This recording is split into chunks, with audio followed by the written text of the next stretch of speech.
Henshin Inspection presents Super Sentai Sanctuary.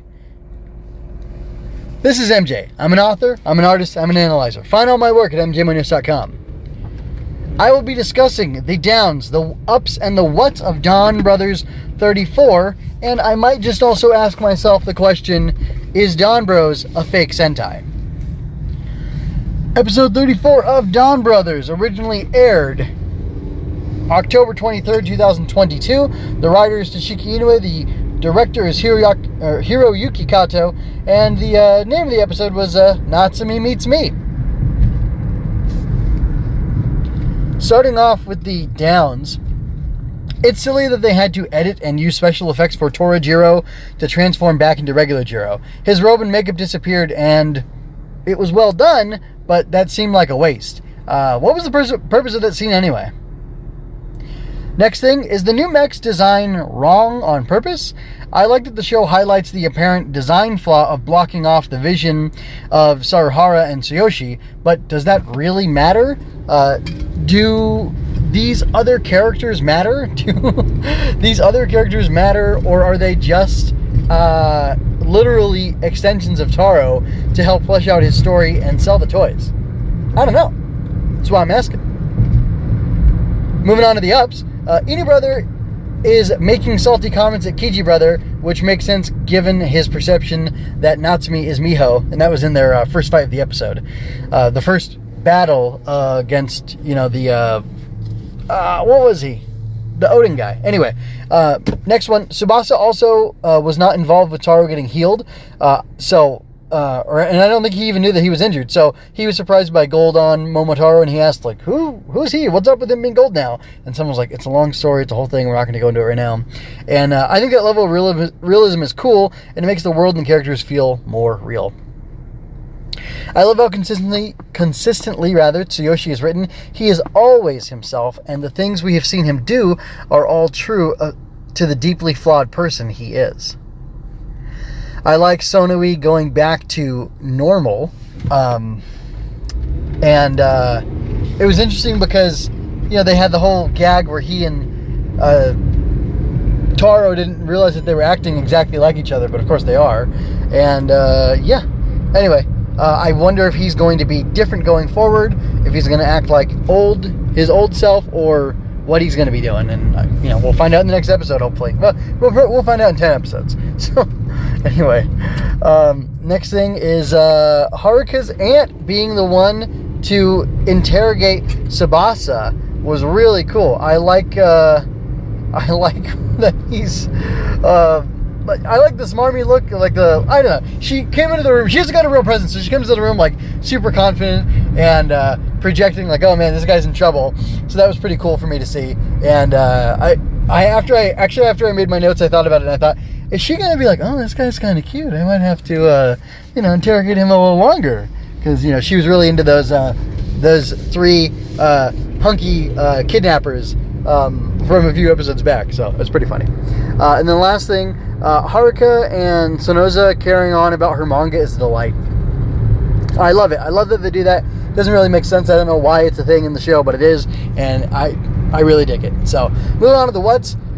Is Miho literally Natsumi, or is this the bestial copy weaving a story, which we are told that the penguin bestials like to do, and she's supposed to be a penguin bestial, even though there's cats, cranes, and oh, no. She's a crane, and the cranes like weaving stories. We don't know what the penguins do. That's what it was. Whoops. Because I was going to say, why would she throw in paper cranes if she's a penguin? But then again, it makes sense that she is a crane, and that's why she's using paper cranes as a weapon. I mean, as much as that sentence makes sense, that somebody could be, or idea makes sense that somebody could be using cranes as a paper weapon, you would think it'd be a crane person and not a penguin person. So, I don't know. Whatever. But yeah, that's going to be really weird if it turns out it is the same lady and the other Natsumi body is somewhere else or whatever. Just, that'd be really awkward. Anyway, and I want to know, where did the original hosts of the Bestials go? It's very unclear. And then, here's the question. Is Donbrothers a fake Super Sentai? Sentai means team. The Donbros are not a well-oiled, cohesive unit, and is that okay? Does that work? Because they are and they aren't a team. They work as a team because they all get teleported together or whatever, and they fight together, but they, we've got this whole weird thing with Tsubasa that he's on the outside, and now he knows who Tsuyoshi is. He knows he's Kiji brother, but I don't think he knows who anybody else is, and it's just really weird that we've gone 34 episodes, and the rest of the team doesn't know who he is, and he isn't a part of them. He's not a part of the team, and it's super weird, and I really don't get why they're doing it and what they're doing. And like, while I very much appreciate Inoue's style and his flair and the things that he does, I don't get some of this, and I don't understand like what he's going for with a lot of this. So it seems strange to me. And does it work? I don't know. You have to tell me if you think it works, because I mean, it's working so far. It's falling apart now that there's attention and that, like, he got arrested and stuff. But I still think he'll teleport out of the jail to fight alongside the other Donbrothers, and then he'll just get teleported back or whatever. But just like, I don't know. Can you be a Super Sentai if the whole team isn't together? And I don't mean that I need their hearts to, beat as one in order for them to sync up and, Jorgus into the Megazord or whatever. It's just, yeah, I don't know.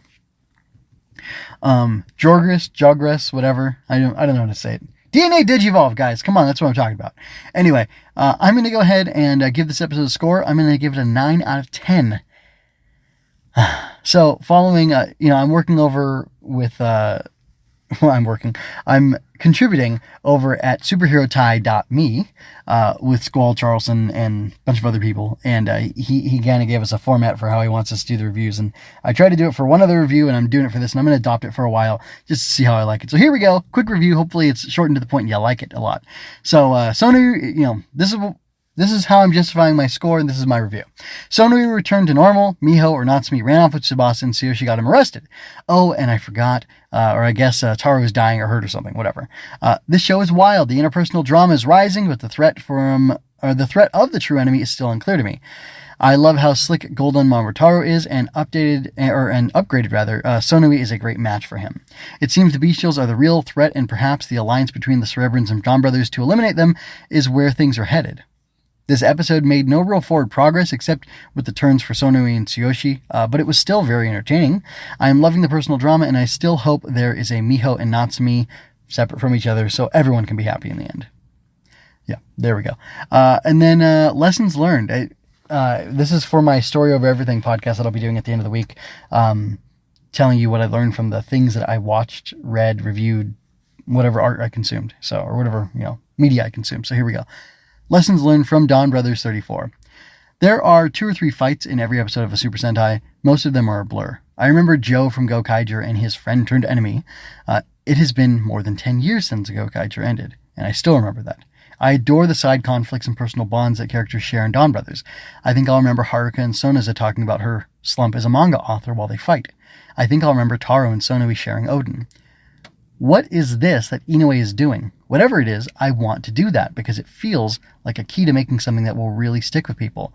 Would that be called constructing a story within a story or something else? Like, what's the name of the technique? Is it just making complex layered characters? I feel like I have discovered something that is already known in the literary world, but I don't have the name for it. This is what I get for being a self-taught writer. Anyway, if you know what to call it, please chime in and let me know. And then to put it into a real sharp, pointy thing, a bullet point, I have it framed this way. Secondary connections between characters make for a richer, more engaging story. I guess that's the takeaway, but I still don't know what to call that technique or whatever. Okay, so that's going to do it for my Donbrothers episode 34 review. Check out, I'm going to have Kamen Rider Geats episode 8 coming up this week, before Story Over Everything. I guess I'm kind of going to start measuring things by what's included in the week's Story Over Everything. Next week, Kamen Rider Black Sun will be among the reviews. I'll probably do a Rider Tears with Black Sun, then do Donbrothers, then do Geats, so I don't have 2 black-to-black episodes of Rider Tears. So you can look forward to that. And I am supposed to be drawing thumbnails for the Godzilla-inspired children's picture book that I'm working on, and it's not going well, but I'm hoping that late today or early tomorrow, I will start progress on those, and I would love to get through all, 20 to 32 images that I have to make, but we'll see how it goes. So anyway, wish me well. Anyway, that's all I have to say for now. I'm going to go ahead and get out of here. I am MJ, and I leave you with peace and blessings. I hope you enjoyed that. If you did, you can find more at mgmunoz.com, as well as my entire library of analysis, art, and fiction.